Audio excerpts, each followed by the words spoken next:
Let's do it. Otherwise, I'll end up getting divorced. So I think we're live. I'm here with my new friend, Richard. Richard, how you doing? I'm doing very well. Hi. Thanks for coming on early Right. because we had some time zone issues, but thanks for coming on. And Right. you had to sort of rearrange some stuff in your schedule, and I had to rearrange some stuff in my schedule because of the time zone mix up. But it's not a problem. No one's angry with you. My wife's angry with me, but she's not Right. angry. She's not angry with you, so it's Put, all put the good. blame entirely on me. I'll blame you for everything. Everything. Please The do. way I rolled the toothpaste, that I left my underwear on the floor. It's Richard. It's me. It's my fault. Yes, Yeah, it is. that's right. Thank you. Thank you for that.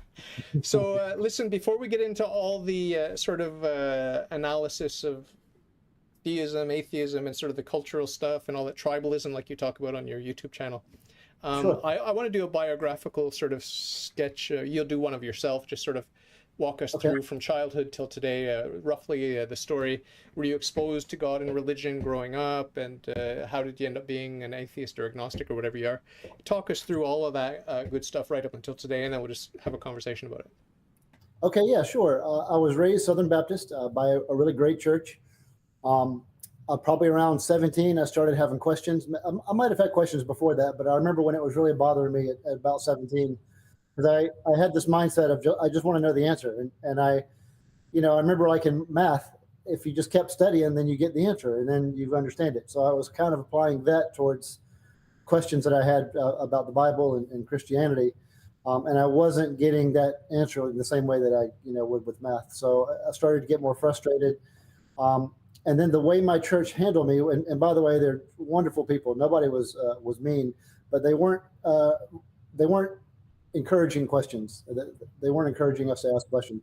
Although they would say it, once you asked a question, you were kind of expected to accept the answer and drop it.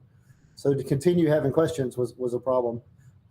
So I began to think that maybe um, there wasn't an answer, and that maybe people just kind of came up with what they wanted. And that kind of got worse as I started to get into apologetics. My youth pastor gave me an apologetics book in 1987. And back then, apologetics was hardly a thing. It wasn't mainstream for sure. And that just made it worse because he wasn't happy with those answers. And he wasn't happy that the apologist at the time, J.P. Moreland, he wasn't happy that that book encouraged me to ask questions and kind of said that doubt was good. He didn't like that at all. And he had been raised completely opposite of that. So, which is how he was treating us. So that made it worse. And so for the next few years, I sort of was walking away. And I'd say by the time I was in my early 20s, I had let it go and walked away from Christianity and just believed that religion was something that people made up. Um, I started working in the counterterrorism field, and I'm still in that now. And I've been in that field now for almost 30 years. And my specialty is in radicalization, and specifically radicalization towards the point where you dehumanize other people and you want to commit violence towards other people. And in many cases, people who are radicalized to that degree don't even see their victims as people. They say that they're not even really people. They're possessed by demons, or they're so far removed from humanity they don't count. So the radicalized in that direction. I don't mean to say that radical is always bad, and I don't. I'm going to use the word zealot a lot in our talks, and I don't think the zealots are all bad. I think there's a degree of radicalization or zealotry where you think other people aren't human anymore, and that's where the danger comes in. But for 30 years, I've studied that level, that sort of polarized, dehumanizing level of radicalization and demonization, I can say. So because I'm swamped in that, that's really kind of inspired me to try to do this channel or my Faithiest Atheist. I'll use the word ministry because I was raised Southern Baptist, so I still use Southern Baptist type lingo. But that kind of ministry, I still, the reason why I'm inspired to do that is because I see so much of this radicalized language and polarization that I feel like I should do something to push back on that. So that's really my focus, more than making anybody an atheist. It's more like taking the Christians and the atheists who are angry and trying to calm them down a little bit, but sort of bring them back to the ledge. That's really what I do more than anything else. So if anybody goes to my Facebook page, you'll see jokes against Christians and atheists. You won't see me just pounding anybody universally. I try to get both sides. I try to pick on extremism on both sides. And again, extremism towards dehumanization. Not. It's funny because even though I say that I fight radicalization and stuff, I actually recommend being radical about something. Be a zealot for something. Find something that's important in your life. Just don't take the next step. The next step that terrorists take is they start to hate people who don't agree with their thing. So my take is have a thing, but then just don't be furious at people who don't embrace your thing. It's we're a diverse group, and it's just not always going to happen. So that's been my real message. Not so much to not be a zealot, but to be a zealot. Just don't be furious at people who don't agree with you. Nice. Yeah. Well, I applaud you. I encourage you. I support your work, and it's central. It's central in my personal walk with Christ because of problems in the family, and I have an antagonistic anti-Catholic wife who seems like, without talking too much about her, because she doesn't like when I talk about her, but she seems to fall into hatred, anger, and hateful behavior, and like she hates her neighbors because they're noisy, and I just keep telling her, like, okay, well, you don't have to like the noise, but you cannot hate another human being ever. You know what I mean? So it's hard. It's like it's kind of like having a child. You have to teach them the basics of don't hate anyone, Billy. So it's but definitely a different mindset. To try and not hate other people is definitely a different mindset. Well, Christ said you have to love our enemies, and it's not easy, and people get confused about what it means to love your enemy, because especially atheists, they think that love is just like really, really strong, I like you more and more and more until I love you, but that's not what love is. Love is willing the good of the other. So if your enemy is wounded, you have to tend to their wounds if it's appropriate, or if it's right. But before we dive into this topic, which is central, like I said, to my personal journey, I want to just fill in a couple more biographical things. How did friends and family respond to your new ministry and your apostasy, basically? Very well, really. My church never let go of me. Even though I walked away, they were great to me. Now I grew up in Georgia, and I live in Arizona now, and I probably haven't really been home much in the last 30 years. But whenever I do go home, I'm free to go to the church, and I have before. I've taken my family there. I've gone to the same room that I grew up with my youth group on Wednesday night suppers, and hung out with my youth group. Now, we're all in our 40s and 50s now, but we get to sit in the same room and have dinner with our kids, and some of them have grandkids.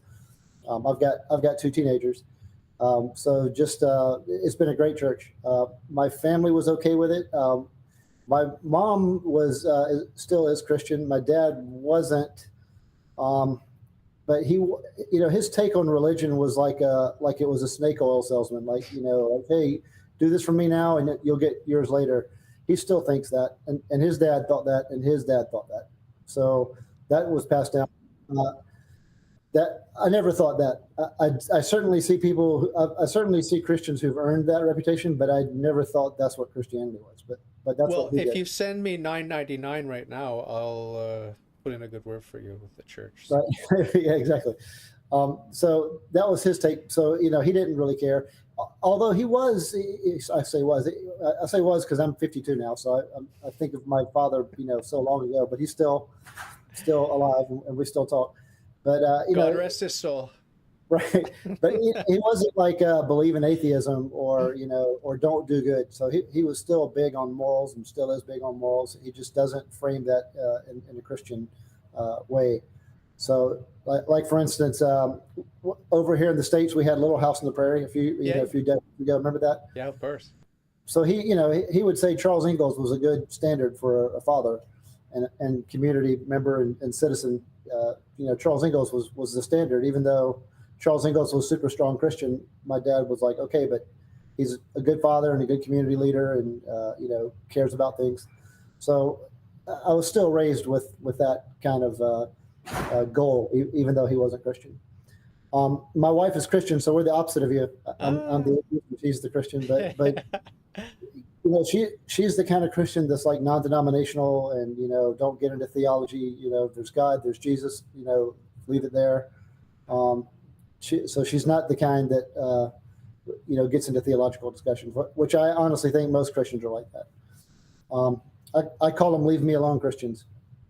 So they're Christians, but they don't want to sit and talk about it. That's And then hilarious. our kids are split. We didn't raise them to be Christians or atheists. We just talked about religion and how religions are. And our oldest doesn't believe, and our youngest does believe. Ah, I think one of the reasons the oldest doesn't believe is because we live in Mormon territory. We live in the East Valley of Phoenix, and this was all Mormon territory. And so many of them come over and hang out, and my kids will sit and listen to them talk. And my older daughter is like, this just doesn't seem realistic to me. yeah. So, Well, so I think a lot of her non-belief is just seeing people say things that don't seem to make sense to her. yeah, Um, yeah, I didn't teach her to be that way. yeah. People are born with character and with their own mind, and Right. it's amazing. But yeah, the Mormons, I don't. They're not even monotheists. So like just so you know, in my apologetics technique or my ministry or whatever you want to call it, Yeah. I categorize people just for the sake of, if we're going to talk about your next step on the journey towards getting closer to the truth, I want to know where you're at. So usually I'll Right. categorize people into one of four places Okay. on the ladder of ascent. Basically, if you're not even a monotheist yet, then we're going to have to talk about metaphysics and the uncaused first cause, and we don't need to talk about any faith-based beliefs whatsoever to get you to monotheism. Once you're a generic monotheist, then we can talk about history, and that will bring you to understand that Christianity is the one true monotheistic religion. And then once you're a Christian, we can talk about authority, and that will lead you to the one true church, the fullness of Christianity, which is the Holy Roman Catholic Church. So that's the way I see everyone. And the Mormons are in the very first category. They're not even monotheists. And, Right. they're lovely people. Like you're a lovely guy, and the Mormons are lovely people. But Right. your metaphysics is full of holes, right? You and the Mormons are in the same boat. Like you haven't understood yet that the contingent implies the necessary, the one and only necessary being. And it really is very, very simple. If you are philosophically minded and you can wrap your head around some pretty basic metaphysical concepts, it wouldn't take you long to realize that you're not God, that God is God. You know? I have read, speaking of contingent and necessary, I have read some books from Josh Rasmussen, who's not Catholic, but he does spend a lot of time in that realm and what's contingent and necessary. And his book, How Reason Can Lead to God. So I understand the language that you're talking about. Yeah, it's one thing to read it and understand the individual words, but it's to actually grasp the reality, the logical necessity. And I'm not here to bully you or to force you into that, far from it. But I'm just letting you know where I'm coming from. Yes. And I talk to all kinds of people with all kinds of different worldviews, and I'm very, very accepting of everyone's worldview. I've had some very strange people on with some very strange worldviews. And I'm the first to admit that my worldview is strange, like Christianity is strange, Catholicism is very strange, and so everyone's worldview is strange. But the question is, what's the truth, And what's that? I said I'm all for that. Yeah. But before we, I don't know if we're going to dwell on that sort of stuff, probably not. But I wanted to just mention, while you were talking about the dehumanization and then demonization, what was in the background of my mind as you were speaking was Pope Francis. He emphasizes, even on his blurb on the official biography on his Vatican website, it emphasizes the dignity of the human person and how it's a grave sin to in any way infringe on that dignity. And that's what he's all about. And a lot of, I don't know if you've noticed, but a lot of so-called conservative Catholics really hate Pope Francis. They hate and they demonize the vicar of Christ, the leader of our religion. They hate and demonize the servant of the servants of God. And it's just unbelievable to me. Unbelievable. I've noticed how many Catholics don't like the Pope. It's crazy. It's crazy. If you didn't believe in Satan before, just witness that and you'll understand. Satan is very real. So not to put these people down, they're very nice people. They're very nice people. They're very, very misguided. They are believing a whole pack of lies. And we can talk about that too. I study a lot about cognition and neurology and how people come to believe certain sacred things. And I use the word sacred to mean like this is so important that I'm going to dedicate myself to it, even at the expense of myself. Whenever somebody embraces something like that, for me, that means sacred. I understand sacred really means of God, but again, I'm an atheist, so of course I'll say this. I think that that's sort of like mental tricks that we do to ourselves without really knowing it. So I feel safe saying sacred, even though I'm saying there's no deity. I absolutely believe that there's things that are really, really important to me, and I can see that other people will say the same for them, except they attribute it to God. So we can actually at some point, maybe not this talk, but another one, talk about why somebody would call themselves a Catholic and then have a podcast that really just kind of repeats what's what a right-wing conservative politician would say, and not really talk about Catholicism at all. Just talk about what the politics of the day are. I could talk about how that happens. Yeah. That's it's my pet peeve. It's my pet peeve. It's what I love to hate in this world the most. There's a great saint, I forget which one. I always forget which one, who said, "I only fear bad Catholics. I only fear bad Catholics." And this is a Catholic saint speaking, a female saint. I can't remember which one it was. It might have been the one from Lourdes, Saint Bernadette. I'll have to look into that. Not that you care. You don't care anyway, but. Well, yeah, we can feel free to talk about it. But like I know a lot of Christians and Catholics who think more of Ben Shapiro, who's Jewish. They think more of Ben Shapiro than they do the Pope or any ancient Christian leaders. Ben Shapiro, they don't call him a god, but their podcasts pretty much mirror what he says the week before. And I can talk about why that becomes sacred to them, even though it doesn't really cohere with their religion always. Yeah, well, it's idolatry. It's idolatry that, because for me, you're free to use the word holy, sacred, all these sorts of things, because they just mean set apart, right? They just mean set apart. And I wanted to say also, like Saint Basil the Great, he was one of our first popes, and he was a very great man. He said that everyone seeks the good, therefore everyone seeks God. So when you talk about the good, when you talk about truth, when you talk about justice, when you talk about beauty, I mean anyone who's not a monotheist, you're talking about my God, whether you know it or not. So like when you tell me that you're going to use the language of religion and you're almost apologizing for it, you don't have to apologize, because I already know that you're fully capable of embracing everything that's good about religion as an atheist. I already know that. Okay. Right. It's just a question of, baby steps. And, St. Paul says in the Bible, we start with the liquid food, the milk, and then we move on to solid food. And this is not to be condescending. You're more intelligent than I am. You're more wise than I am. You're a better person than I am, and all these sorts of things. I'm not saying that I'm better than you in any way. But I have, for whatever reason, it's a deep mystery, I was given the grace of faith, and I said, for whatever reason, I said yes. And other people say no, or some people say maybe, or some people say later, or I have to look into it a little bit more, whatever. At that moment, and I do remember the moment that I came back to the faith, because I lost my faith. I remember the exact moment I lost my faith at age 14. And then 25 years later, at age 39, I remember the exact moment I regained my faith. Wow, and okay. It was a choice. I said yes. And, you're free to ask me about the details, but my listeners have heard the story so many times, you're going to get sick of hearing about it. Yeah, I'm a big fan, and I'm a big believer in transformational moments. Sometimes it's one single moment, like you're talking about. I think for me, walking away was several years, and I can't pinpoint exactly, when was the final moment that I kind of stopped believing.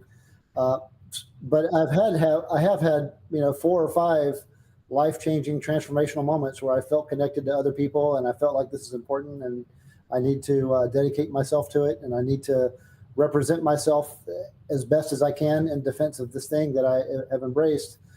So I absolutely believe that's the thing that happens to people, and maybe that's why Catholicism is true, maybe, but I think there's just a lot of common ground in between what religious and non-religious people talk about, because I think there's a lot of shared experiences there. And maybe that proves God, or maybe that is part of evolution. I can't I can't prove either one, but I can understand why some people would say, well, this is evolution, and I can see why some people would say, well, this is God.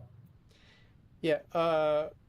There's a lot to dive into, but first I just want to sort of go back and talk about the fact, the historical fact, the biographical historical fact that I lost my faith on a certain day at a certain time at age 14, and it's drilled into my memory, and then I regained my faith at a certain on a certain date and time. And Yeah. I want to draw a parallel and an analogy which I think you will appreciate, which Okay. is romantic love. There are a lot of men who are commitment phobes. There are a lot of men who play around with different women, maybe play around with the same woman. It's on again, off again. Right. For me in my romantic life, and this is just maybe just going to reveal something about me and my character. Why did I lose my faith fast and regain it fast and take that leap of faith? It's the same thing with my romantic life, my love life. When I was coming up on 28 years ago now. We've married 27 and whatever, however many months long. But when I first met my wife to be, I was confused and I was attracted, but I was in denial. And there was a period of, cat and mouse where she was sort of wondering why I'm not making the next move or whatever. And she was very aggressive. And if it were not for that aggression, we would never have gotten together. But thank God for that. But my point here is with the analogy is that there was an exact moment in one exact day when I remember that I flicked the switch and I said, yes, I'm in. And Right. I don't think it's a coincidence that it's the same in my religious life and my romantic life, where I have these, because I'm introspective and I'm aware of that I'm confused, and then I'm aware when I'm no longer confused. Right. Some people, I don't know how other people operate. I'm sure there's some people like me, some people who are less aware of how things are falling into place, and they can't put a date on the calendar. But for me, with my romantic experience, it's like I was confused, and then I had clarity, and it came through a dream. So there's a sort of a mystical element to my love life, and there's certainly a mystical element to my religious life. Yeah, I absolutely believe in that too. This moment where you commit to something, could be a person, or it could be an idea, or to a deity. Like I don't really remember becoming a Christian. I remember being baptized, and I remember like the pastor saying, "You have to pray to Jesus." And it seems like I do remember that moment. And it seems like he How old said were you you? would 11. Oh, you got Um, baptized at age 11. yeah, Oh, because Southern that's what Baptist. the Baptists do. That's what the Baptists do. Ah, I understand now. Oh, interesting. And then they start, pushing the Bible, and and then around Ah. 18 they start pushing Atlas Shrugged. Southern Baptist is its own thing. um, but yeah, I guess now that I've started talking out loud, I can kind of remember the praying at 11. I certainly remember being baptized, but I don't know that that was transformational to me. More than I was just worried.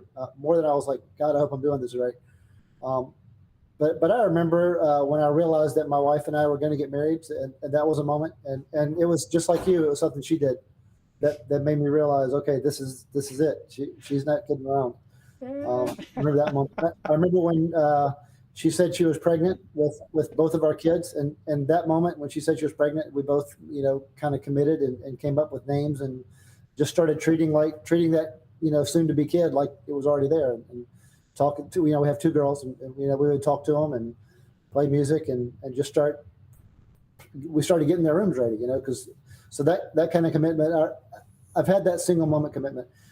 And then I do realize that some people, it's not like that. It's sort of like a long-term thing. You go through the motions, and then before you know it, that's just who you are. So I think there's two ways to commit: that single moment, and it changes you, and sometimes maybe it takes several years to kind of go through the motions, and then you just kind of realize that that's how it happened. I don't know that one's better than the other, Are you pro-life or no? well, I agree that it's life right there. Just like, with my two girls, as soon as my wife said she was pregnant, for us, that was a life. I also think it's a life within a life, which makes it a very, very complex problem. And so I can't think of a unified, universal rule that solves that complex problem. So, I know a lot of women who, over my years of living, I've known a lot of women who've had to go through that. And they've all said it was agonizing. And I realize that there's other people who said, well, I don't care. I just don't want it. It's not really a thing. I understand that that's happened, but I've just never experienced a relationship or known a woman that said it like that. They've all said it was agonizing. So that makes me think that it's just this really complex thing. And obviously I can't understand what it's like to have a life inside of me. So I don't know that there's a universal rule that's going to make this okay. And then the conversations have gotten so ugly and politically it's so demonic on each side that, I say demonic in that even if you're pro-life, a lot of the pro-life people, one of my dogs, even the pro-life people will talk about some of the women as if they're, just these horrible demon people and with no respect to at all what they're agonizing through. I mean, some of the people who have abortions are moms, Christian moms with kids who have done the math and they just think that they can't have another kid and they take a pill. And so the pro-life movement sometimes can't make sense of that. So they don't talk about it like that. They talk about the single girl who likes to run out and have fun. And then it's just a mess for her to deal with. And then she goes out and has fun again. And I just don't think that that's really what's going on all the time. So I think it's just very complex, but I agree biologically that it is a life right there at the first moment. Yeah, I agree with you. I agree with you 100%. I'm pro-choice on every sin. I'm pro-choice for masturbation, pornography, rape, murder. I'm pro-choice. But Right. I just would prefer that people choose the highest possible good every time, right? Because that's what sin is. Sin is the choosing of a good, but it's the choosing of a lesser good knowingly. So, we can sometimes choose lesser goods with invincible ignorance, and that's fine. God will overlook that. But when we know we're choosing a lower good, God will hold us to account for that. He'll also forgive us if we repent. It's not a big deal. Like I always say, sin is not a big deal. The sins in the past are not a big deal. Even abortion or whatever, it's not a big deal. But your future sins are a very big deal if you're a Christian. If you're a Christian, if you're a non-Christian, I'm not going to hold you to my Christian standards. Sorry, I'm just not going to. Like I will talk to you and I will advise you, I'll tell you what the Christian perspective is, and I would encourage you to, join us with that perspective. And it seems like you have a lot of the, sort of the fumes of Christianity still running through your veins. So, that's good. That will help you. But it's much like the pontificate of Pope Francis. It's about the dignity of the person. It's about loving and accompanying the person, and honestly, like a lot of religious people are hypocrites, like because as you mentioned, and I don't want to paint with too broad of a brush, but like you mentioned, I don't know if it was before the interview or after we started, but you mentioned sort of this idea of the quiet, leave me alone type of Christians, and that's Right. the majority, hopefully, and it's not all keyboard warriors who are hating on each other online. Right. In fact, I think they play into each other. I think Keyboard Warrior really took off, but that led to a lot more leave me alone Christians. So people, maybe they lean towards one side or the other, but then they realized that some of the keyboard warriors on their own side were just as miserable as the keyboard warriors over there. And if there's one thing a keyboard warrior hates is somebody who's trying to be diplomatic, because they're like, you're enabling the evil. So that's just led to a lot of people saying, okay, I'm out, just, hey, God, Jesus, and leave me alone. Yeah. A lot of atheists are like that too. That, a lot of atheists don't like to talk to me because they know I'm doing an atheist ministry, and they're like, just stay out of it. Let them believe what they want to believe. But I'm not, I don't try to talk people out of their belief. I just try to help them understand that other people that they're angry at probably are more human than they've realized. So, And more human than they are. right. Often. Yeah. And that makes some atheists mad. Some atheists are like, if you're not teaching them to stop believing in sky daddies, then you're doing them a disservice. So, there's no way to make everybody happy. But yeah, that's my kind of ministry, more so to create atheists. Yeah, of course. So, because I didn't dig too deeply into you and your ministry, I don't know. Have you been interviewing guests? Are you going to start doing that, or have you been doing that, or what's the deal? I haven't started my own podcast. I'd love to. I'm not really good at all the technology. My Well, oldest you're daughter, doing it now. I mean, this is all it is. well, yeah, as a guest with Yeah, you. well, you just hit. It's the same thing for me. I logged into Google Meet, and Yeah, it's easy. It's very easy. I'll teach you. yeah. Okay. Well, in that case, yeah, I guess I can do that. It's easy. I've been a guest on, I guess for the last 2 or 3 years now. I've been doing this. Oh, really? Yeah, Ah, wow. but and yeah, and I've even gone to debates at churches. Just last month, I went to a local church here in Arizona and debated their apologetics lead. Have you ever heard of Ratio Christi? No. Ratio Christi is like a college level organization where they go to colleges. So at each college, there's a Ratio. I'm sorry, not each college. At many colleges, there's a Ratio Christi chapter.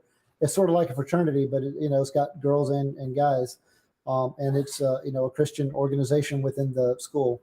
And so I was debating the Ratio Christi guy from ASU here on certain Bible verses. The Bible verses that the atheists always pick on. We had that debate at his church, so that was nice in person. And because I'm not great at technology, I had my daughter film it. So maybe as I do this more and more, I might bring my daughter on board as the technology lead, so that we can make this into an empire. Yeah. Yeah. It's you have a good face for television. Well, thank you very much. I credit my mom and dad. My mom and dad were gorgeous, and I didn't. I can't compete with either one of them, but at least I did okay compared. Your wife's happy. Your wife's happy with you. Right, my wife's happy, and of course, my wife is just unreal. If anybody goes to my Facebook page, sometimes I'll just show a picture of her. She's just unreal. Wow. When I met her, I was in the Marines. And there was literally, I worked at the American Embassy when I met her. Even though she's Filipino, I was in Europe at an embassy in Europe. And there was, dozens, if not scores of military guys throughout the embassy. And any of them would have been thrilled and probably were actively seeking for her to, take them instead of me.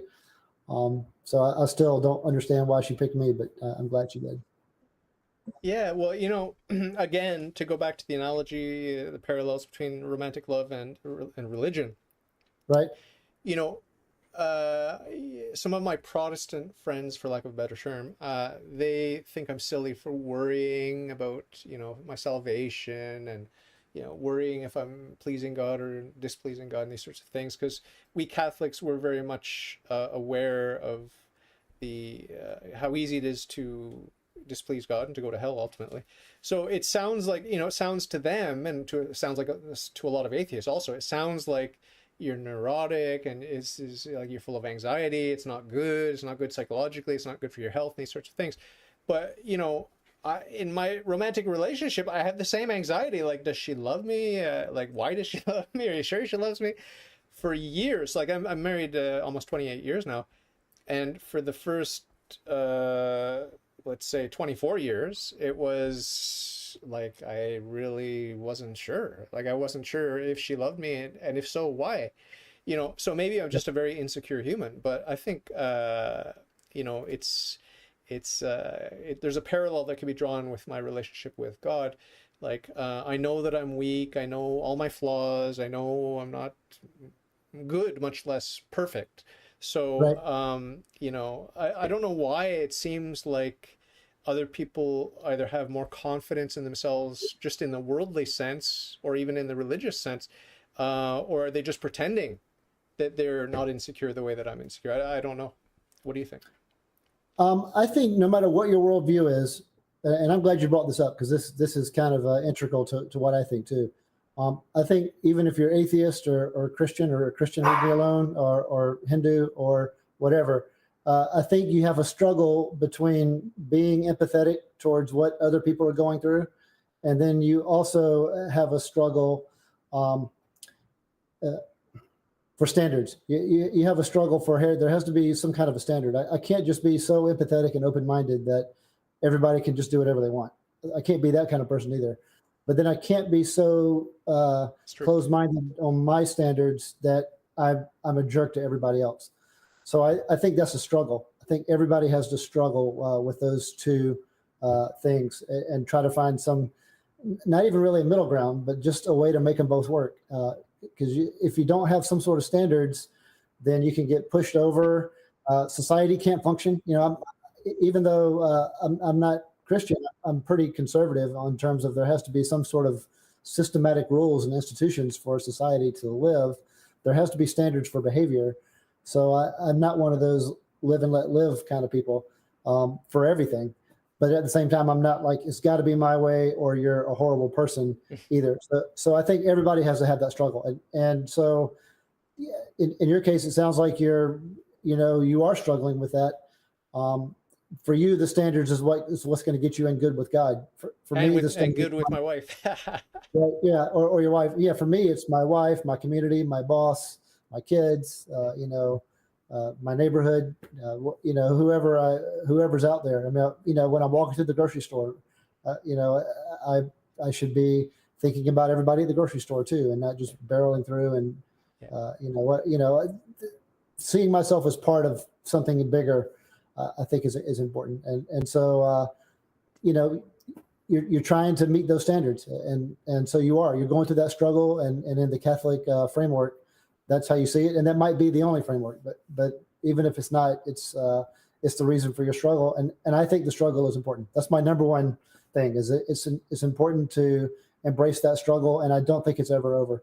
You can be overconfident in either direction. You can be overconfident with your standards or overconfident with your empathy, and then slip, and have a big wake up call, or you can be apathetic about it and then also slip and have a big wake up. So you kind of have to struggle. Yeah, an agnostic friend of mine said when I interviewed him that that he likes my position because I don't have certainty about a lot of things. There are many things I don't have certainty about. There's some things I do have certainty about, but I believe anyway. I commit anyway. And it was the same with again with my wife. Like, I mean, I didn't know her. I mean, we got married within 3 months. I didn't know her. Wow. Okay. So, I took the leap, and same thing with religion. When I became Catholic, I did not believe in the Trinity. I did not believe in Jesus as the Son of God and all this. I didn't believe in the incarnation or the redemption or the crucifixion. I didn't believe anything. I was an anti-Catholic atheist for 25 years, and wow. I asked. This monk walked into my place of work, and I had just discovered who God is, and I knew that the three mainline monotheistic religions were Judaism, Christianity, and Islam, and I was sort of like leaning towards Islam, but didn't believe in Muhammad or the Quran either. But when this monk walked into my workplace, I just said, "Hey, I fell in love with your God. Can I go and talk to you about God?" And he said, "Sure, yeah, my monastery is right across the street." And I never noticed this monastery before because it's in the city. It's sort of camouflaged. Right. But he took me in and he taught me and everything. But before he started training me or teaching me or indoctrinating me, which is technically true, right. Exposing me to the teachings of the church, I told him, I said, I would, because he took me to the mass, and I said, I need to worship this God that I've discovered. I need to worship him publicly. This is a compulsion that I have. Which goes against my intuition because I never thought I would be into ritual or anything like that. But I said that was a compulsion that I had when I found God. And I said, I want to join the church, but I don't believe in the Trinity. I don't believe in Jesus. And he said, it's not a problem. We're going to expose you to the teachings, and you ask questions. And if you like the answers and you accept the answers, you're right. Catholic. And if you don't, you're not. No big deal. There's no danger. You just right. follow the truth where it leads you, and if you can't accept it, you don't accept it. That's fine. So it's a good guys attitude. Have books. You guys have more the scholarship over probably everybody. I don't know if I can compare it to Hindu scholarship because I don't know. Yeah. I'm not saying that. Right. I'm not sure. I honestly don't know right. The extent of Hindu scholarship, but you guys have more scholarship than any other denomination. Even more than Islam. So maybe, and even then there's branches of Islam. So, but you guys are the number one scholarship guys. So there's no question. All my questions were answered, and I was surprised by the beauty of the answers, and I accepted. And I'm a skeptic. I'm a skeptic at heart. It's doubt that brought me to God, and it's radical doubt. you talked about being radical, and you talked about doubt actually when I was taking notes when you were speaking at first. Yeah. Radical doubt is what brought me to God, because I wanted to doubt, and this is the project of René Descartes when he built the new science. Yeah. It was to doubt everything that can be doubted, and that's what I did. I was studying philosophy as a hobby for many, many years, like decades really, and as an atheist, and always passionate about the truth. And I'm not claiming to be bright or anything, but even a dimwit can love the truth. And yeah, it was radical doubt that led me to hard solipsism. I thought it was the only mind. I thought it was sort of like the god of Buddhism, just there's just the one mind, and everything else is Maya or illusion, as they say in the East with Hinduism and all these. But yeah, that's where I was Real at. quick, for my clarification, solipsism and what Buddhists believe. Can we go over those two real quick? It's the same thing. It's the same thing. Okay. It's the same thing. Solipsism. The difference is there's only one mind in Buddhism. There's only one mind. It's the mind of God, and all of this is just illusion. It's just like kind of like what I thought of as a video game, because I grew up with video games. I like playing video games. I was just playing video games tonight actually, but it's an illusion or the dream of the one mind, lost in a world of God's own creation. That's what Buddhism is. Ultimately, and there's no danger, there's no hell, there's only heaven, there's only the mind of God. And so the difference is for the Buddhists, because like the Buddhists actually do exist as individual creatures of the God of monotheism, my God, and they just think that they don't exist, but they do exist. Okay. Like I have a Western mind, so I was not able to believe that I didn't exist, because when I say that I don't exist, when I deny my existence, I'm actually affirming my existence. Right. That's what Descartes says. Exactly. Yeah. Something's doing something. No matter what you get to, something is doing something. So, and you're aware of it. So. And Saint Augustine said it hundreds of years earlier. So, the cogito was actually Augustinian, but Descartes just rebranded it. Oh, I didn't know that, or maybe I just didn't put it together. Yeah, I found out actually after I became Catholic, a few years after I became Catholic, and St. Augustine was the one who brought me into Christianity and into Catholicism. But yeah, heard solipsism. So like if you and I are talking, and in my Catholic worldview, you and I both exist. We're both creatures of God. But as when I was suffering from the mental illness called herd solipsism, I thought that only I existed and you are just in my head, basically, and that even my own body was just a construct of my own disembodied mind. And the Buddhists believe in that disembodied mind also, but they deny their own existence. So that's really the difference.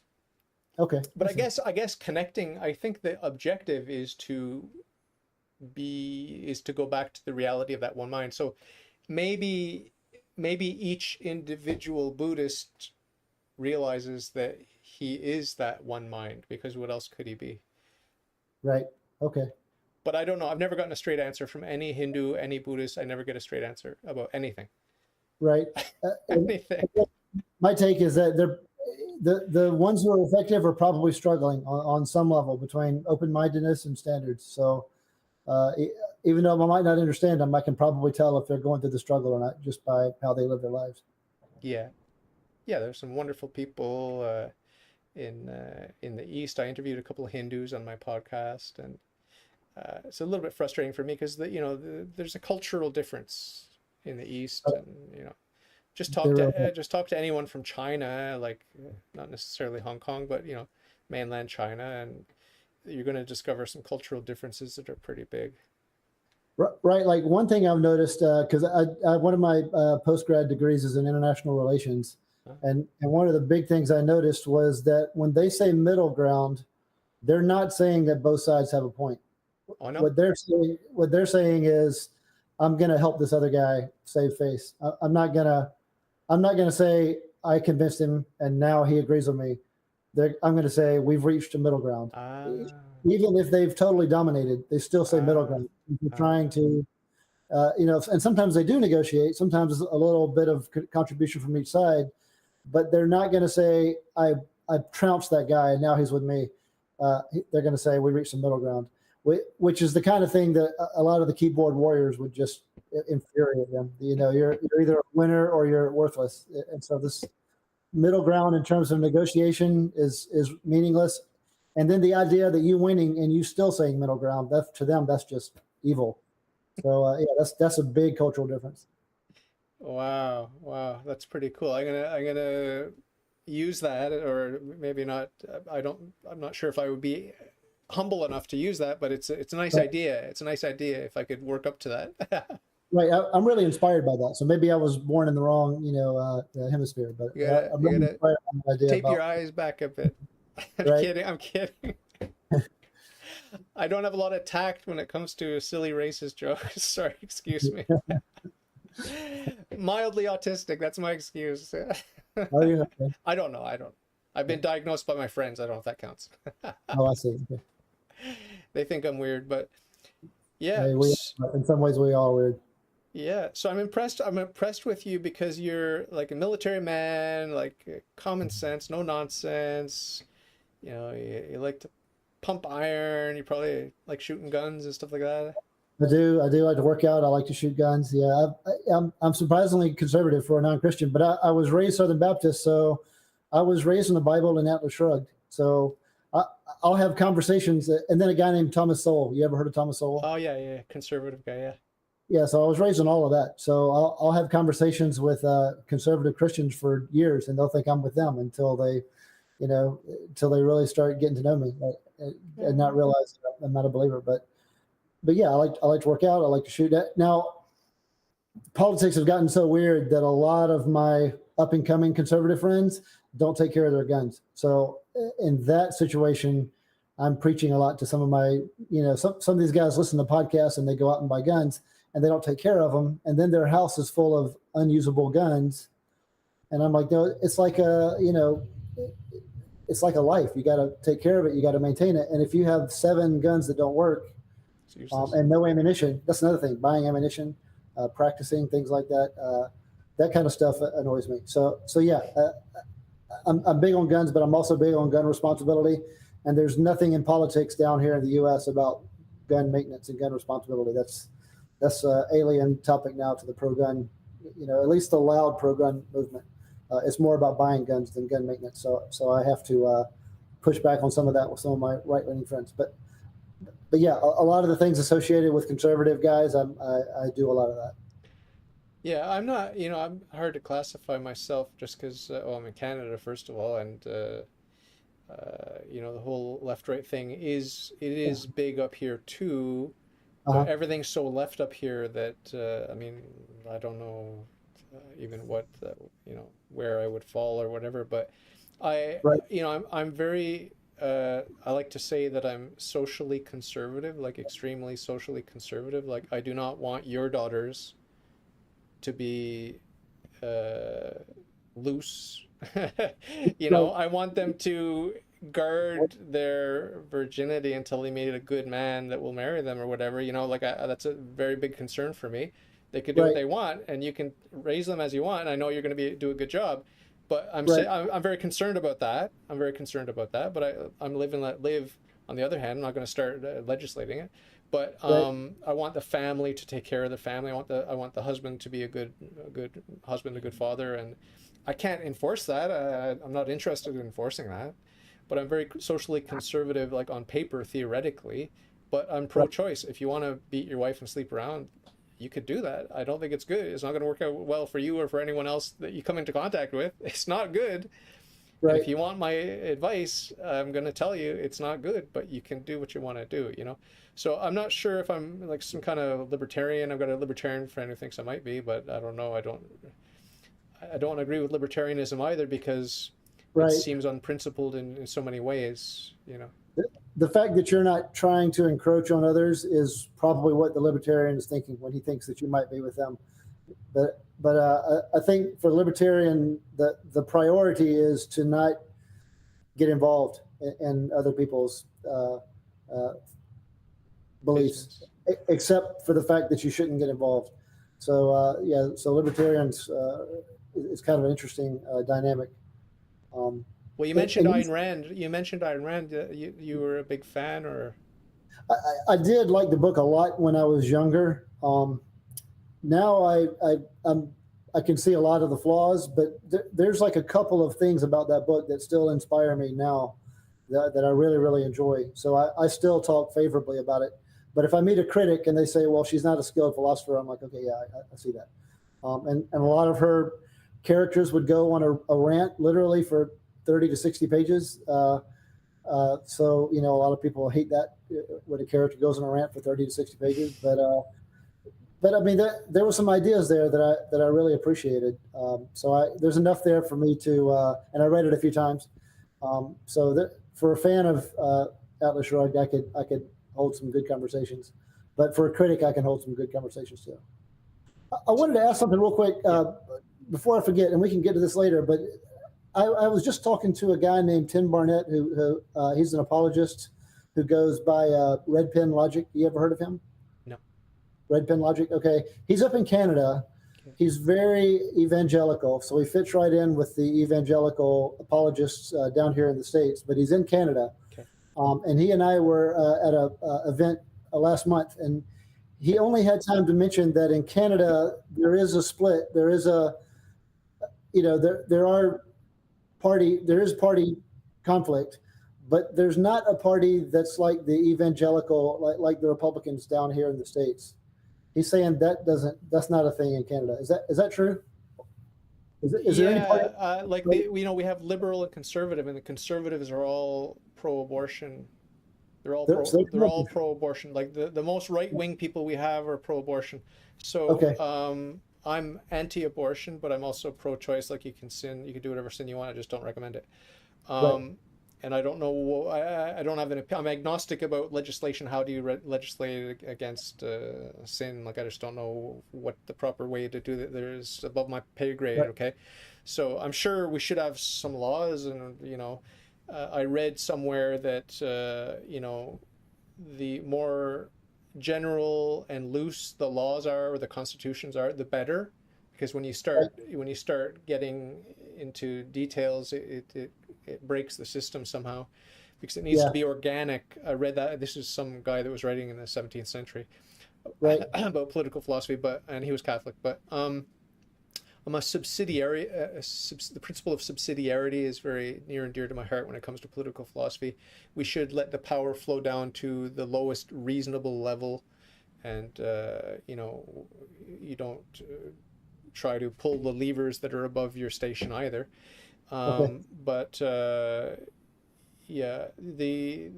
situation up here in Canada is just like I said. It's so far left. It's just it's just strange. Like it's very rare to meet people who are devout Christians. It's rare, and politically everyone's just sold out to the current thing, like whatever the current thing is. They're like, wow, because that's where the power is. Like that's just like whatever the current trend is, the spirit of the age. And right now it's all the LGBTQ plus green movement and everything that's just popular, like everything that's filling my Twitter feed and your Facebook feed. It's just the same garbage, Okay, that really helps me understand, because he and I were talking, but there were other people at the table, and I remember thinking later, I really was hoping to meet another Canadian citizen to talk about, is there really not evangelical party that dominates politics the way it is here? No. We do have Christians, here in Quebec. I'm in Quebec, so there's some Catholics here. It's predominantly Catholic, a lot of non-practicing Catholics, whatever, Catholic in name only. A lot of resentment against the church here. The church is in crisis here and everywhere, largely due to the corruption of members of the church, right? But out west you have some evangelical Protestant types which are very fervent, on fire for Christ, and they're infiltrating politics, but they never get too far, because the big machine just crushes them. It's like a two-party system. It always boils down to two and sometimes three parties, sometimes a third party, and then everything just adjusts to squeeze out the third guy, right? Like it's just like, right. There's sort of the peak of the bell curve about where the votes are, and Okay. people try to nudge their way into the peak of that bell curve to get the biggest share of votes, and it's usually liberals versus conservatives, and the NDP's in there somewhere trying to find the little whatever's left over, the crumbs that are left over. And the Right. same thing if you have independents. Like, I mean, down there you had some libertarian independents that were running some time back there, and then everyone just adjusts, right? The big guys just adjust to squeeze them out. Okay. Right. With your Ron Paul you had back in the day? Yes. Uh, you talking about Ron Paul down here? The dad, yeah. Yeah, and Rand Paul. Yeah, I'm familiar with them. So I'm pretty sure that the machine, like the deep state swamp or whatever you want to call it, is just gonna always They bully push Ron people Paul out. out. They just push people out, like, Yeah. or integrate them. Just like, hey, Yeah. make them corrupt. Like, okay, well, you can play ball, but you have to, you're gonna have That to has- adjust some of your principles if you want to play ball, because this is how we do business.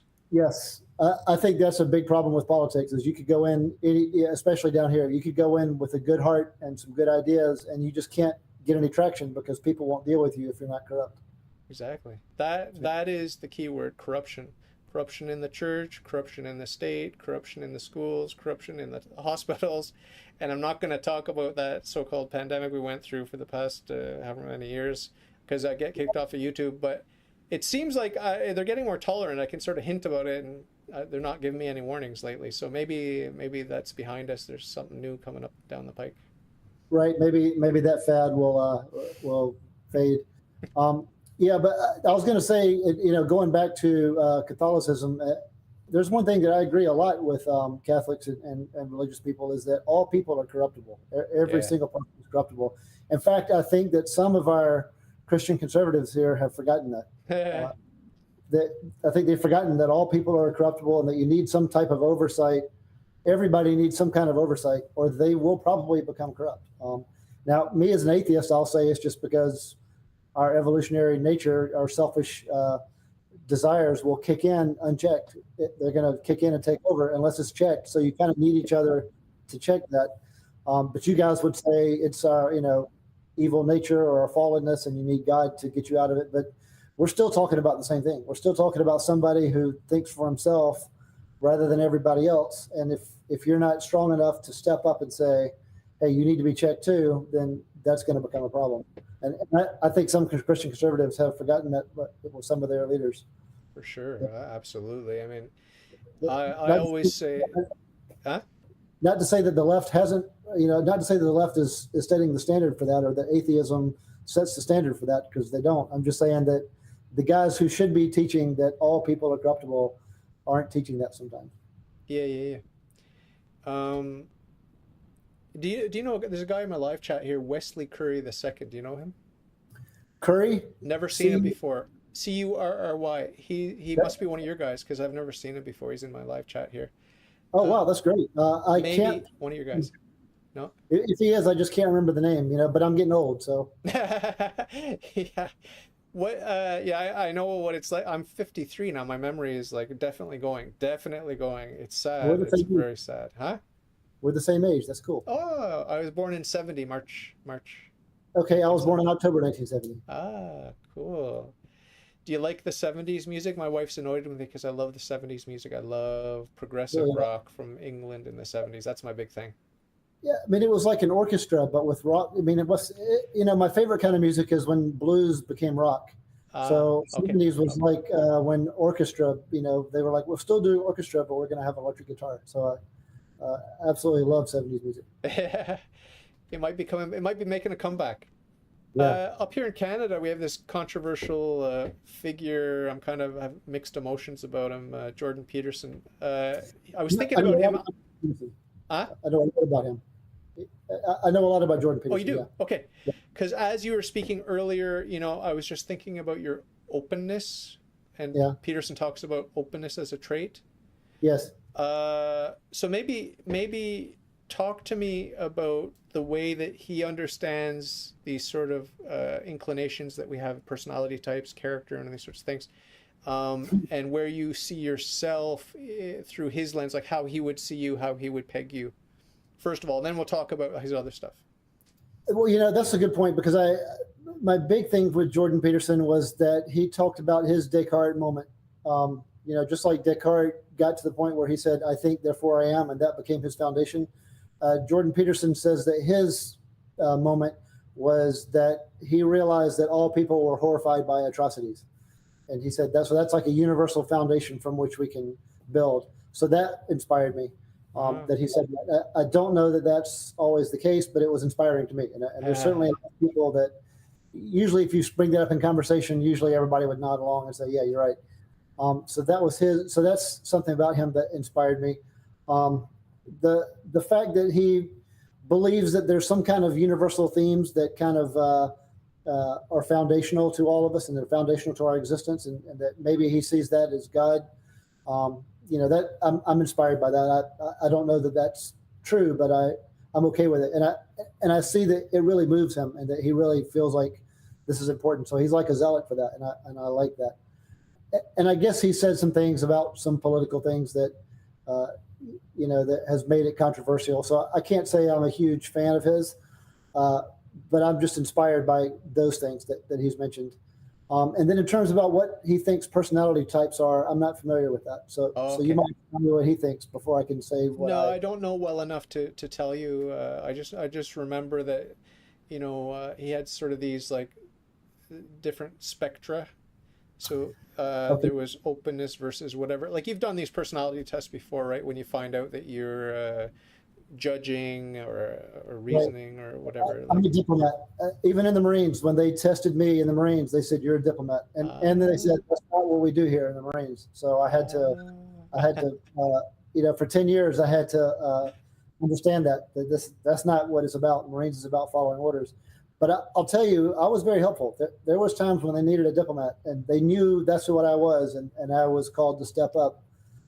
But then there was times where I just had to shut up and follow orders. So at least then I knew. At least if I could survive in the Marines knowing that I'm a diplomat, then when I came out of the Marines, I was like, I'm ready to do this. I'm ready to be a diplomat. So yeah, I have had those personality tests, and they said, your diplomatic self would probably be. I think my ideal job would be chemical dependent counselor for people who are chemical, because they said you could really understand how somebody could be absolutely driven to do something that's not really good for them, and you could still kind of be there for them to help them struggle with that. I want to also give a shout out to my friend Christopher Rice. I don't know if you know Christopher Rice, but he's a great guy. He's the one that set this up, because I had never heard of you, and he was like, I really want to see you do a show with David. So he's the one that sent me your link and sent me your calendar. And then as soon as I missed our time because of the time zones, I wrote him and I was like, man, I screwed this up. He's never going to take it. And then even before you wrote me back and said, hey, it's cool, let's do it now. Even before you said that, he wrote me and said, dude, he's going to be just fine. Don't worry about it. You're worrying too much. And sure enough, you wrote and said, hey, man, we're good. Log on. Let's do this. I'm a child of the 70s. Yeah. Yeah. And I did watch yours. You and Chris did 2 shows, and I watched your second show, the one where you talked about tea and tacos. So I watched that. He's a great guy. He's one of my all-time favorite guests, and he's just a great, great guy. Have you had an online screen-to-screen show with him? No, he and I haven't done that, but we probably will now if we could just figure out how to do it. Yeah. Because he's reached out to me before. He's reached out to me before and said, hey, have you thought about this? Because he's a lot like you. He's got like a series of steps. Find out where you are, and then introduce you slowly until you climb the ladder to where he is. He's a lot like you in that respect. Cool. Yeah. Well, that's why I like him, because he's like me. Yeah. But he likes tacos. Yeah, I know. I know. You don't need to remind me. Yeah. Jordan, excuse me while I can't multitask, so I'm just gonna look at the big 5. His big 5 personality traits. Oh, okay. Yeah. Let's do that. Let's I'd like see that. if I can just. I don't want to delve too deep into it, but I want to just see here. He says openness, neuroticism, agreeableness, extroversion, and conscientiousness. These are the big 5 that sort of inform our personality. So okay. I'm maybe a little bit neurotic. I'm definitely open. Okay. I think I'm conscientious, you know, I Um, try to be aware of other people's needs and all that sort of stuff, and constantly catering to my wife, you know. so this is like a sound mixing board where you have your 5 platforms and you're dialed up here, down here. Okay, I get it. I can visualize that. I'm very agreeable, I think, you know, but you know, I have my own opinions. Now that I'm Christian, I've got some very strong opinions, right? And it's like everyone was like, "Hey, David, you're not the guy we used to know. You didn't have any opinions before, now you have opinions." It's like, sorry, but I mean, I'm committed now. I'm committed. Okay. Same thing with you know, when I met my wife and got married to my wife, it's like it changed me. Like I committed to her, and there are certain that entails certain limitations. Can't hang with the friends or whatever. You know, it's the same thing. It's like, sorry, I think guys. I think it's important to have strong opinions, and then, like I was saying before, how middle ground isn't always you surrendering your values so much as helping the other person not look like they've lost. That for me, you still have your values. It's just that one of your values is not to make the other person feel defeated. Uh, so I highly recommend people have values, and then you can still be agreeable. You just have certain standards that lines that you won't cross. Uh, I, I hope you don't mind. I'm going to talk about this because it is quite interesting, and then you can give me your feedback. We'll go Okay. one by one, okay? Openness says a degree of intellectual curiosity, creativity, and a preference for novelty. I have that. And that's on a spectrum from more inventive and curious on one pole over to consistent and cautious on the other pole. So I see myself as sort of inventive and curious with my openness, and I like to play with ideas and this sort of thing. What about yourself? This is funny because I have 2 answers. On my day-to-day life, I'm very traditional and sticking to the basics because I wake up and I've got, 7 or 8 things I've got to do. And that's even before my boss is logged in because, I have an office. My boss and I have offices next to each other, but he's got like a web page that he can log on to that I wake up in the morning and he's there. So I've got 7 or 8 things I got to do. There's my boss. My wife wakes up, she's got another. So I'm very conservative. I'm like, I'm not looking for anything new right now. I'm going to do all this. So day to day, I'm very like, I'm going to do it this way. But as I kind of wonder in my mind and think about life, I'm very much the other way. I'm open to new ideas. Um, but it's funny that you say that because sometimes I'll be like trudging my way through something and my daughter will come downstairs. My oldest daughter will come down and she'll say, "You're doing it the really hard way. Try it this way."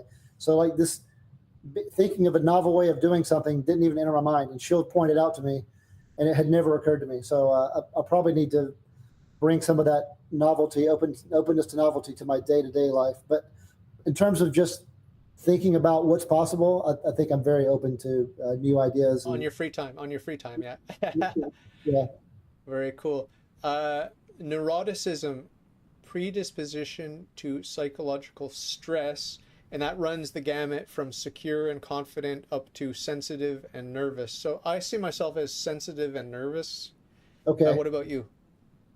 I think I hate to say confident, and maybe a lot of my confidence is I'm just going to fake it until I feel it. Um, but I don't spend a lot of time worrying. And the reason why is that I got there through trial and error because I used to spend a lot of time worrying, and I realized I just wasn't getting things done.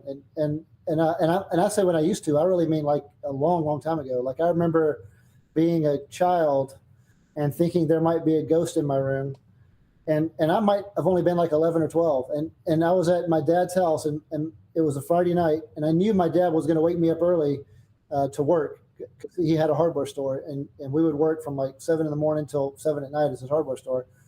And I remember thinking, if there's a ghost or a monster who's going to kill me, that's fine. I can't do anything about that. I'm going to go to bed and then have some sleep so that I can deal with it. So that was really kind of the end of my worrying. That moment was like maybe one of my first real moments where I said, I'm not going to be the kind of person who worries too much, because if something's going to kill me, fine. But if I worry about it, then I'm not going to be able to handle these other things tomorrow. So I don't spend a lot of time worrying. I can't call that the same as confidence, but I probably come across as confident, and Yeah, even yeah. though I might feel it as Yeah, much yeah. as it. You seem stable, very stable.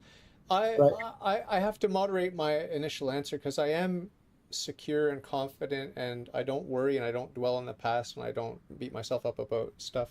Right. I'm a little bit neurotic, you know, day by day, just the awareness of my faults and these sorts of things.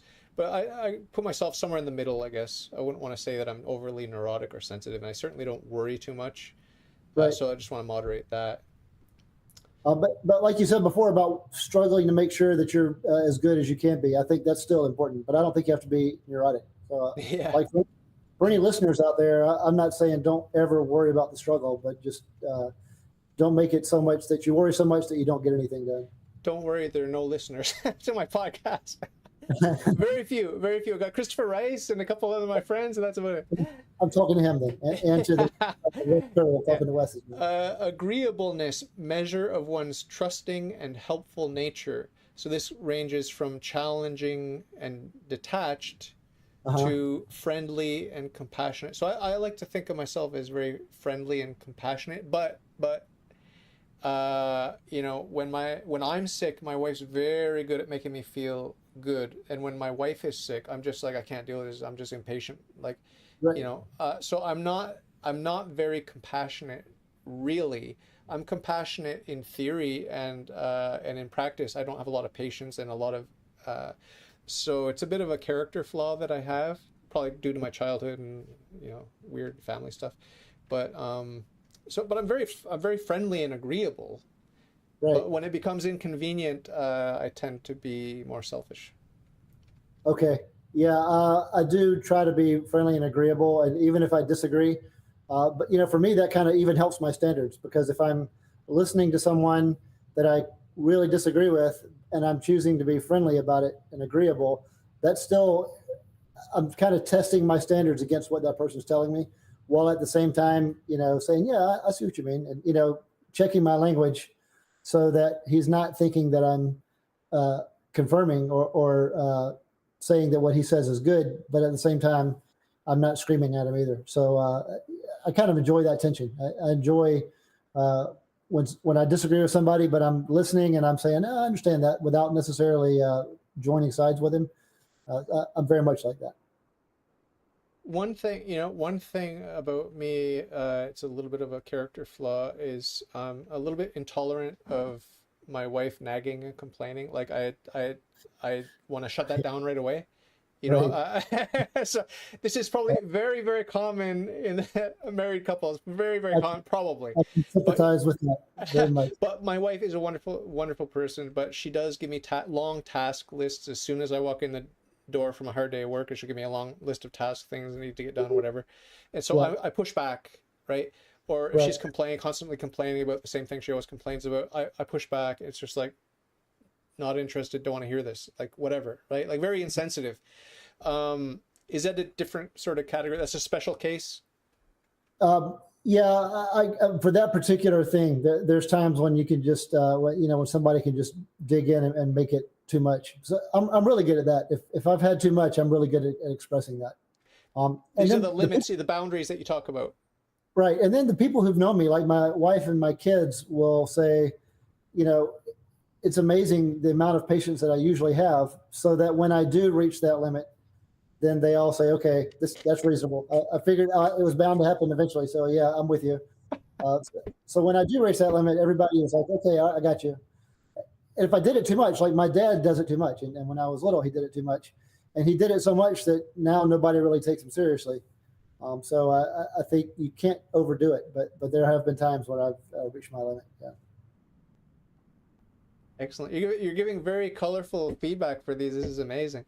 Extroversion, tendency to seek the company of others and talk. It goes from solitary and reserved to outgoing and energetic. So, you know, for myself, I love being alone and spending time alone. Even in the couple, like we have offices on the opposite side of the building so that we can not be annoying each other. And we spend time alone. And then we love to come together and spend time with each other.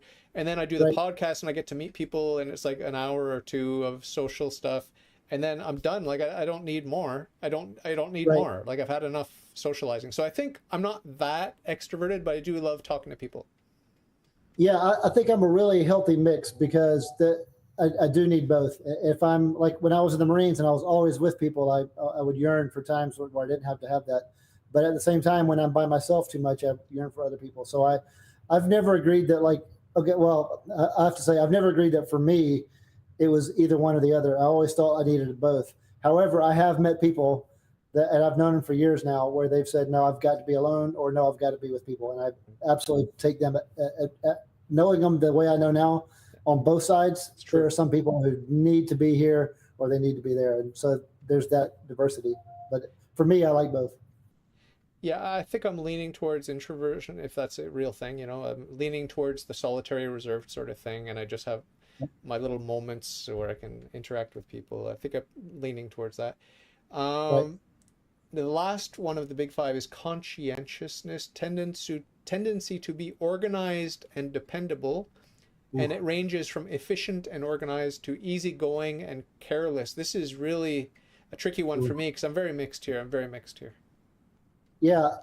So I go towards the carelessness for the most part, except when I know that somebody needs me. So for me, one of the reasons I need other people is because they kind of force me to get organized and at least take care of some things. And I think without other people, I would be terrible at this. So when I have other people and I have a mission, which is one thing I appreciated about the Marines, and appreciated about having a family, and appreciated about having a job, is there's things that won't go away. They have to be taken care of, and that forces me to be organized.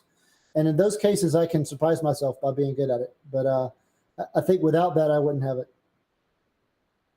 Pretty amazing. So, speaking of being conscientious, I hope you come back because I have to go. I really have to go and take care of my wife. But next time, what? This was great. This was we talked about some things that I never talked about in other podcasts. So this was fun. It's episode 1 of many. Okay. Yes, please do that. It's an open door policy. Like, you have the Calendly link. You just go and you book at your leisure. Like, hey, I want to talk to David. Boom, okay. You book it. Now, I work full time in construction, so my schedule is very limited, as you saw, right? For my podcast, that, yeah. It's a part-time thing. It's a very amateur thing. But you're an interesting guy, and there's so much we could talk about.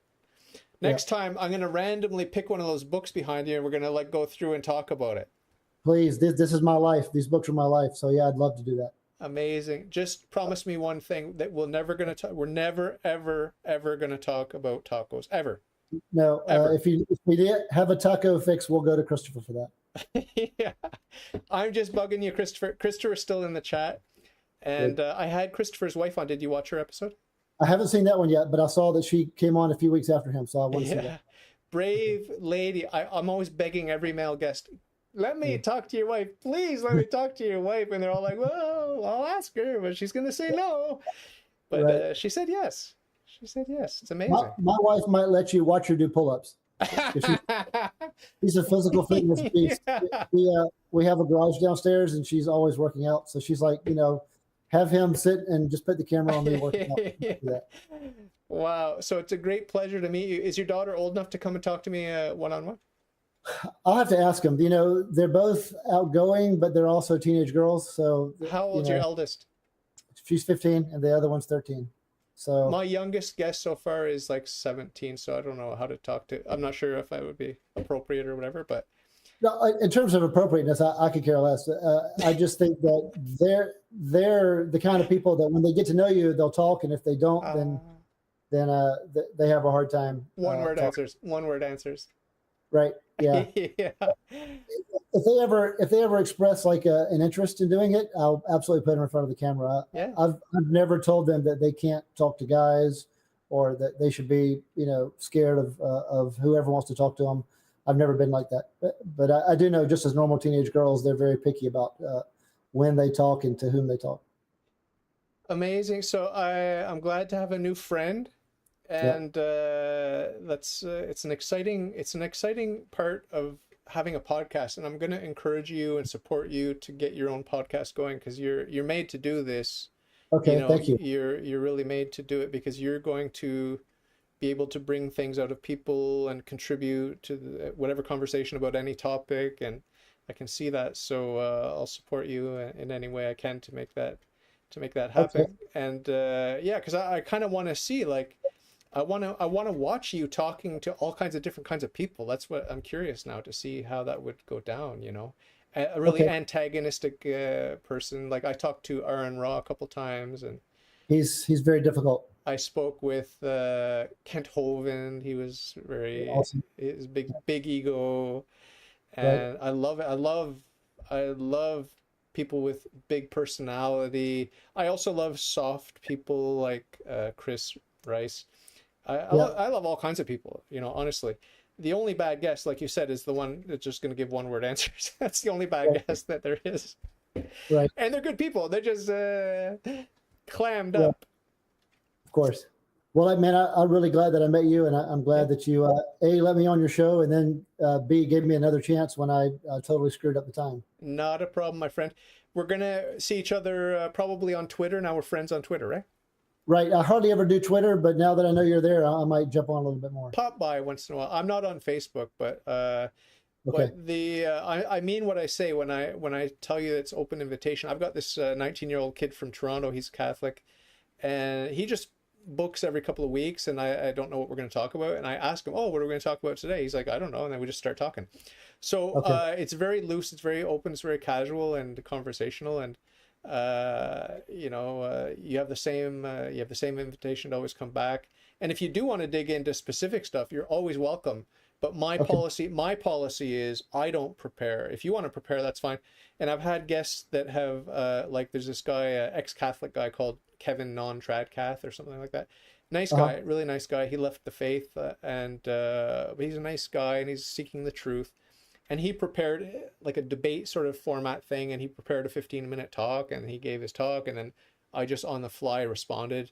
And it wasn't very deep what I had to say because I hadn't prepared, but it was sincere, it was authentic, and it was enough for him to have some back and forth. And Right. so yeah, I have no problem if the guest wants to prepare and even make it some sort of a debate.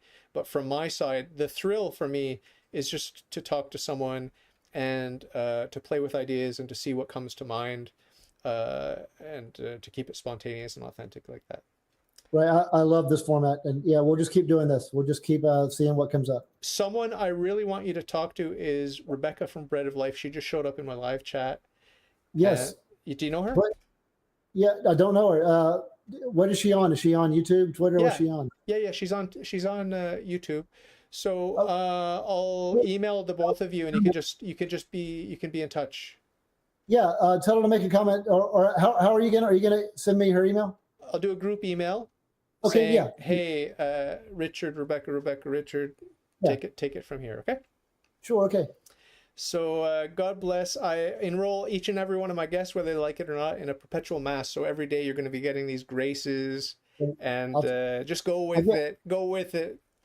I get those. I get some from atheists, and I get some from Christians. There's an atheist called David Sloan Wilson who sends out like a neighborhood project memos about how to make your neighborhood a little bit better and how to Ah. build a community. So yeah, I get things from Christians and atheists, and I love it all. I love to have that. Yeah, well, you're not going to be getting anything in your email or anything. You're just going to be getting this mystical graces, okay? Oh, okay. I'll take that too.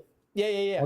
I'll take I should ask you. Hey, if you meet any interesting people, Mhm. atheists, Buddhists, whatever, Yeah. do me a favor. Like, say, hey, would you like to talk to this Catholic guy? He's very friendly, whatever.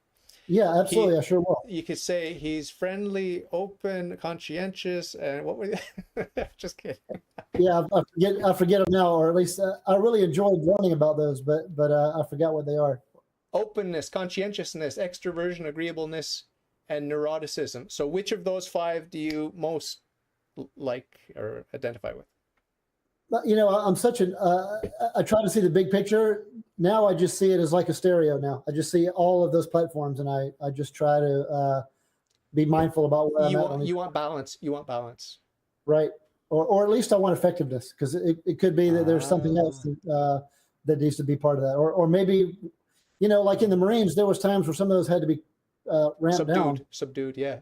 Yeah. So I try to get a measure of what needs to happen, and then I try to adjust based on that. The old-fashioned keys, they Yeah. would have those up and down things. So depending on the lock, you need to adjust Right. which ones are up, which ones are down for that Yes. key for that lock. So I guess that's a good way of looking at that.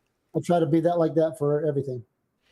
Excellent. So God bless you, my friend. You too. You're a breath of fresh air, and Thank I you. can't wait to talk to you again. Okay. Okay, me as well. Thank you. Good night.